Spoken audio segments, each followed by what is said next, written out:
Fast forward, any come our channel so age politics out. Podcast for the training because make headlines.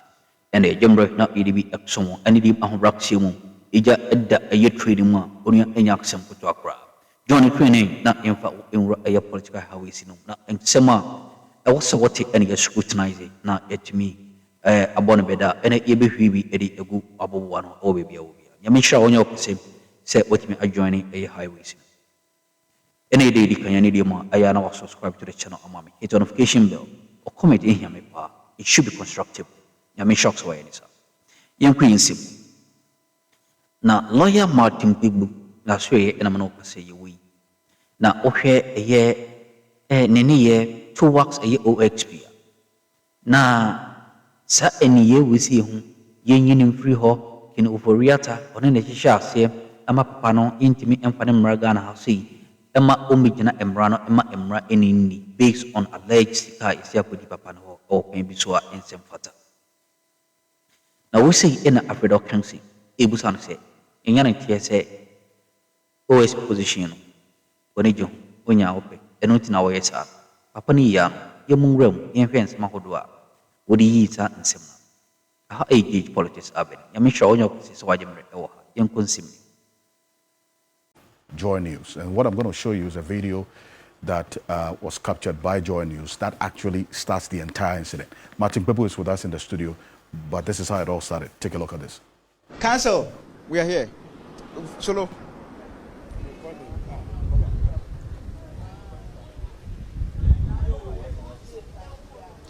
Yeah, Council.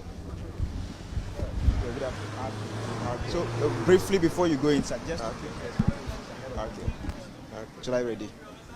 So Martin Kpebu is here. He's going to meet an investigative team as part of his third appearance before the OSP. So what are your expectations ahead of this encounter? That they would get it right this time. Remember, I've been here twice and they couldn't constitute an independent committee. They kept making me appear before subordinates to the special prosecutor.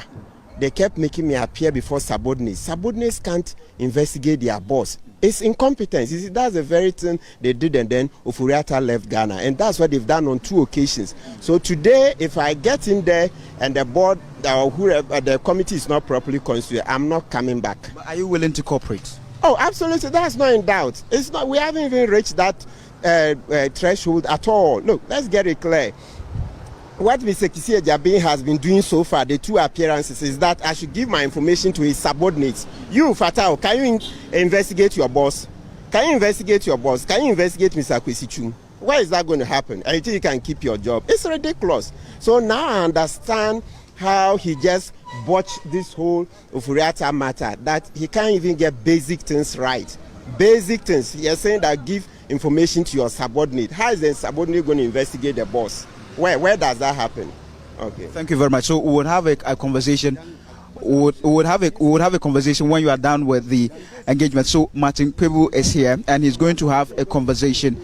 He's going to have a conversation this very afternoon at the office of the special prosecutor. So when he's done, we can have an extensive conversation as far as this particular engagement is concerned. But clearly, Martin Kpebu said he's willing to cooperate with the officers this afternoon as far as, but Council, we told that you are not really willing to cooperate. In fact, the last time Sami Daku posted on his Facebook page that you don't want to cooperate with the team. In fact, you were asked some questions, you refused to answer all of those. Yeah, so I'm surprised Sami Daku is using the word not willing to cooperate. That's Martin Kpebu there. So I showed you this interview because it was what was cited as one of the reasons. Council, just tell us, with what we just saw, you coming out, granting this interview, you had to move a bit further away. What exactly happened in this? Quick one. Good. So let's go to just that part. You see, we had to move. You see me beckoning. Whilst we were talking, what you couldn't see in your shot was a policeman, Mr. J, came to tell Fatah Bayarga, the journalist and the cameraman, that summing up, I've told you not to conduct interviews here, so move further. That you see how we moved to the final point, and that was continuous. So move. So though he wasn't talking to me, I felt that look, as I said, I have solid evidence, so I don't want my case to snowball into side issues. You see, as you sit on TV, you know, sometimes people expect higher standards from you. So I saw that no, don't argue with the policeman. So you see quickly, though he wasn't talking to me, you see my hand, I'd say move, move, and we moved. No, he wasn't talking to me. Yeah. So when I was done with the interview, I came in. So I even expected, when I came back into the OSP yard, and the reason, let's be fair to the journalists, the reason the journalists were hesitant was that where we're standing, it's not labeled as OSP. It's an ECG facility. It's an ECG room with machines in there. I don't know what they are. Ordinarily, we say transformer, but I'm not an expert. So let's just say ECG facility with some machines in there. Okay. Good. So that's why the journalists were surprised that the policeman was driving us away. But I quickly said, no, just obey, obey, obey. And then we moved. So when I finished and came into the yard, the first person I met was Mr. J, the policeman. And then standing by the security post. He looked at me, I looked at him, then I passed. With hindsight, I think I expected him to commend me that, hey, Councillor, I wasn't even talking to you yet. See how you cooperated. He wasn't talking to me. Right. Yet I moved the journalist and the cameraman. So when I walked past Mr. J, maybe 2-3 steps, then I heard you. So you, then I turned. When I turned, it was a soldier. So I'll say a soldier because at that time, I didn't see that there was a second soldier. So a soldier said, you, I allowed you to park here, and then you decide to go out to make conduct media interviews. Next time, I'll not allow you to do that. So I shot back that, which laws have I broken? You can't prevent me. You don't have such rights. Because what have I done wrong? Then he kept quiet. So I continued to move. So by this time, you say maybe 5 meters down the line. Then I heard, as for me, then once again I turned. Then I saw another soldier. Then he continued. As for me, next time you come and do that here, I'll show you, pa. And that's a military man, pointing fingers. I'll show you. That's the second soldier, not the first one. I'll show you. It was quite menacing. It was quite threatening. So, you know, naturally, the lawyer in me would not just keep quiet and go. I'm a lawyer. Lawyers, we are trained to ask questions. We are trained to, investigate matters. A lawyer is also an investigator. So I shot back that, what powers do you have? A lawyer is an investigator. Somebody is telling me that next time I'll show you, pa. You see, I want to say I'll show you Pepe. Yeah, that's Ghanaian English. I'll show you Pepe, right? So I tend to say, what powers do you have? You can't do anything. And instead of me to show me the powers, what law, etc., the next thing I knew, he said, I'm a stupid man. You see? We are debating. I see. So you asked him the question about what power he has. Yes, what power? He can't do anything. What is it? What power does he have? So it means that show me the law, whatever you're going to. He couldn't do that. You see, when his arguments are finished, then he will tend to insult. When a person cannot argue, he tends to insult. So he now said, you're a stupid man. So I looked at it. I also shot back that he's also stupid. He's an idiot. Yeah, then we kept trading stupid idiot. We traded that maybe 3-4. Each other. Yes, that one I'll say. But a distance of about 5 meters between us, or more, minimum to be about 5 meters. I see. So then one of my lawyers came and grabbed me that we should go. And then we went inside. Okay. Yes. And over there, I asked to make a report. So that was it. Nobody arrested me at that point. When we entered the reception, even on our way to the reception, you know, it's quite a distance. From the security post to the reception, it can be at least 15 meters minimum. So on our way, we met a police lady coming out. She's one of the persons who will search you. So she'll search females when you get into the reception. Okay. And I told her, Madam, I'm coming to lodge a complaint against these soldiers. But she said nothing to me, and she walked towards the soldiers. So I entered. And when we got into the reception, I told them I wanted to make a report against that soldier, not the two. To be clear, I don't have a problem with the first one because I asked him a question, he didn't answer. That's it. It's the second one, the short one. I see. So then at the reception, they said they will help me to make the complaint. It has to be a phone call, so I should sit. So after the protocols, we sat down. But by the time we're going upstairs to go and meet Mr. Abraham Ablomensa, that's the chief of staff of the OSP, at that time, I didn't even know he was the one we were to meet. No, but so let's say before we were going upstairs to meet the persons we were to meet, they still hadn't been able to help me make the complaint. So when we went upstairs and then were ushered in, it turned out that the persons we met during our second invitation were the same person. That's Abraham Ablo-Mensah. He's the chief of staff of the OSP, and then lawyer Albert Paddington. So when we sat down, did the normal protocols, then we said, no, the first thing to be addressed is that verbal abuse. The way the soldier has abused me, we want them to deal with it. Long story short, so they agreed and went down. They came back 45 minutes later and said that there are counter accusations against me. So since they don't have jurisdiction to investigate that, I should write my statement so that there will be a different administrative panel to deal with that issue. So I agreed. Then quickly I wrote my statement. Afterwards, now we came to the main business for the day, which is that, yes, you are here. We've asked you to come once again, the third time, to present us evidence of the corruption against Kisi Ejabe, etc. And we'll shortly go into at least some of the evidence. Today, I'll show you a bit more so that you'll be convinced that I'm not joking. At least at my age, I've done 18 years at the bar. So I won't come and make statements if I don't have any evidence at all. So then we told them, but Mr. Ablo-Mensah, the last time we came here, he wasn't in the first meeting. So the second meeting, he was in charge. The first meeting, can you imagine? As part of their incompetence, the first meeting we went to, OSP brought Albert Akrugu. Albert Akrugu that are accused of conflict of interest, etc. And right now, there's a petition against him and Kisi Ejabe Ashrai. OSP presented Albert Akrugu as the man leading the charges to collect my information to go and investigate. So you had concerns with that and you raised some objections? Yes, I said, Albert Akrugu, you're a lawyer, you should know. How can you come? I've named you already, so you can't. Then that's how come the first meeting ended. And then we also said we needed an independent body. You can't, you, Albert, you are a subordinate to Kisi, and the other officer on the first day is also a subordinate. So that's how come the first day the meeting ended, because they were not credible. I mean, they are not the credible persons to take my information. Then we came to the second meeting a week later, about a week later. And that meeting, that's the one Abraham Ablo-Mensah, the chief of staff of the OSP, and lawyer Paddington met us. Then we raised the same objection that, look, both of you are subordinates to Kisi Ejabe. Kisi Ejabe is your boss. Look, if you exonerate him, we will say, but how can a subordinate investigate the boss? If you find him liable to, we'll say, hey, you have a beef to you have a beef with him, or you have an axe to grind with him. That's why you could find your boss liable. So whichever way, the optics don't look good. So please, let's find an independent body. So it was at the second meeting, not this Wednesday, that we pointed out that, okay, breaking it down in simple English, maybe let us meet the board. At least the board on paper are supposed to be independent of the special prosecutor. I mean, because they are not employees, that angle. Right. So that's for starters. But if we met the board, we would come and tell Ghanaians, these are the people we met. And if it turns out that Ghanaians know that, hey, this board member, he brought 10 people to Kisi Ejabe to employ there, etc. If we find out that they've begged favors from Kisi Ejabe, we'll disqualify them. Okay. So I know what to do. At least I'm a lawyer. You investigate step by step. Right. So we're willing to meet the board.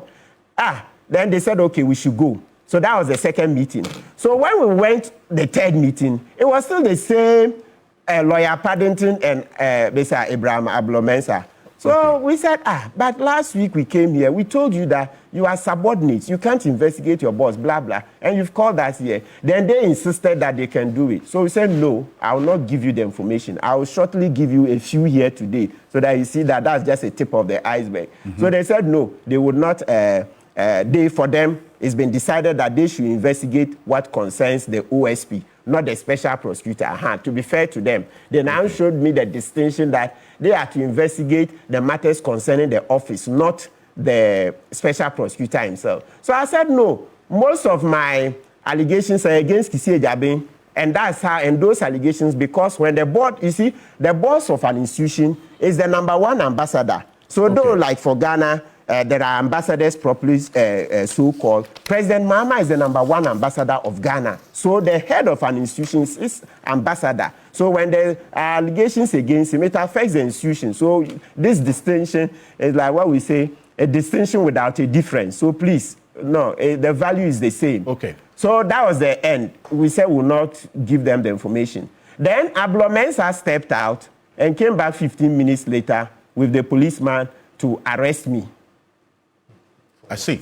And that was... And we will soon show that they had no power to arrest me in this instance, OSP. And they arrested you and took you where? Yeah, so then they didn't even tell me. I didn't even get an opportunity to call my family. Handcuffed me, But before then, look, let's give 1 minute so that you see the sequence. Before they handcuffed and took me away, what happened was that Ablo Mensah went out and came back about 30 minutes later and said that's after the arrest and after I'd written my statement. I wanted to obey quickly because that way you get bail. Kofi or ADG, you are here. If you cooperate ordinarily, you get bail. But if you argue too much, then you argue, they'll come and tell the public that when they sought to go through, every lawyer knows that if they say they will arrest you, the next thing after that, generally, though it's not written in hard law, is that write your statement. But if the police are very busy after the arrest, they can grant you bail and then you write your statement later. But this one, you could see that they were on a mission, so don't argue. So I just told the lawyers, come on, let him do the arrest quickly.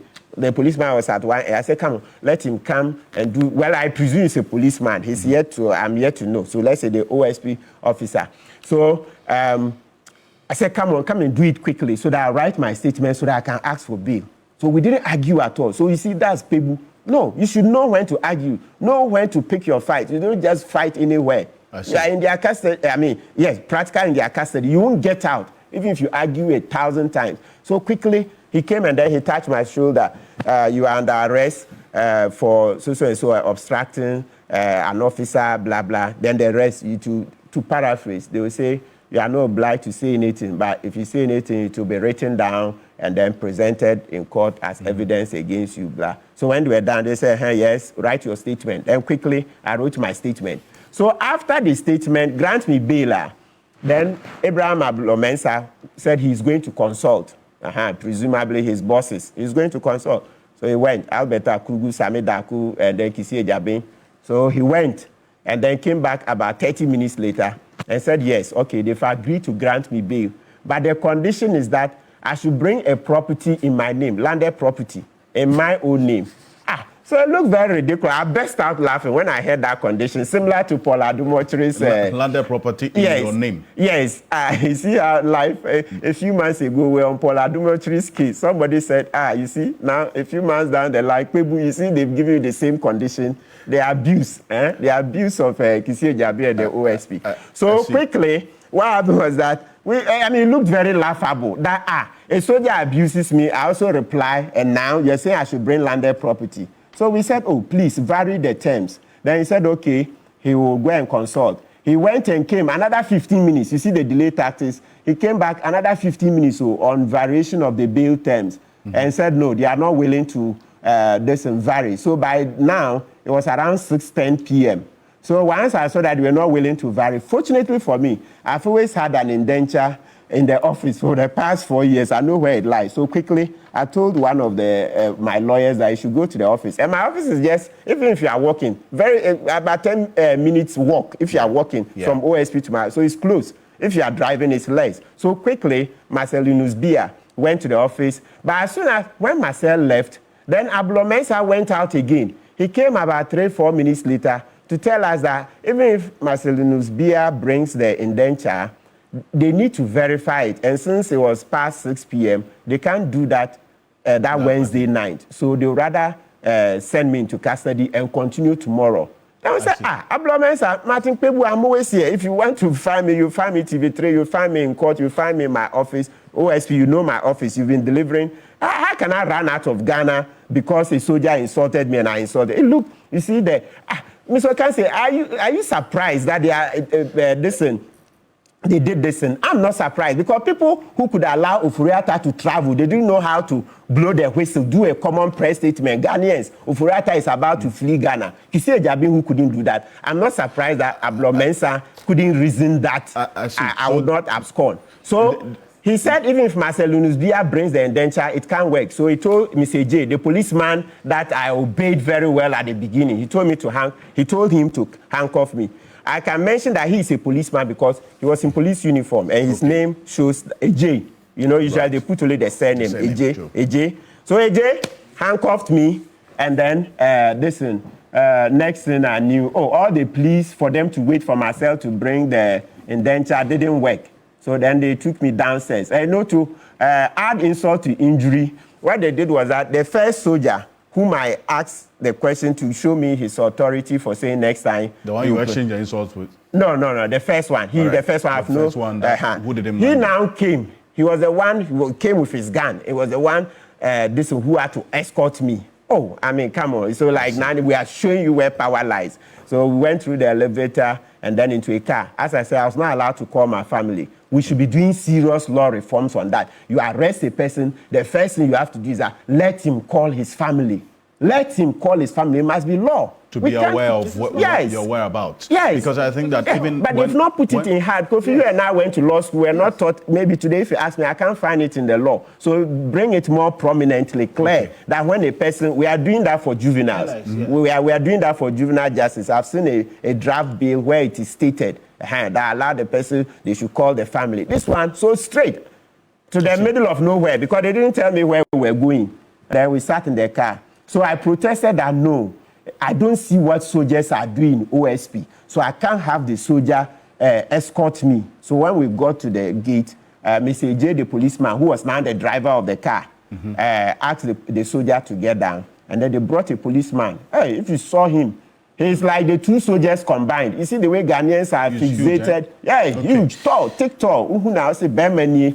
You know, we are so fixated about soldiers. If you saw the policeman, you see that, yes, like what I've been telling you. You know, in the police, they also have SWAT team. If it's strength you are looking for, We ain't some who team cause watching on us. Mamma not so Jim or a senator Wadi and Adia Dumbi Edomia. Only a room, not answer in some function. So, AJ politics of